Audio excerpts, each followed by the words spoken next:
अच्छे के लिए। कौन सी वाली दीदी को? अम्मा तुमने। अम्मा कमरे में। काव्या दीदी को के सौम्या दीदी को? तुमने दीदी तो। सौम्या दीदी को। कैसे हो रही है बताइए दोबारा।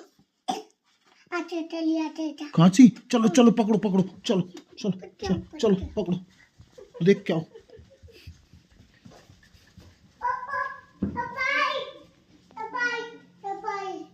दवाई।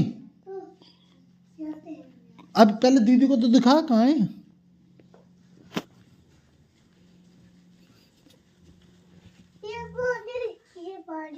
ये वाली दीदी को खांसी हो रही है। काव्या दीदी खांसी हो रही है आपको? नहीं, मुझे खांसी नहीं हुआ। दवाई की कह रहा था लाला। दे दो ना। लाला कैसे हो रही थी खांसी? अच्छे के थी। ओ अच्छे के लिए। लाला दीदी कर रही थी ऐसे? कैसे कर रही थी दोबारा बताइए, अच्छे के लिए। एक बार को बताइए। ऐसे कर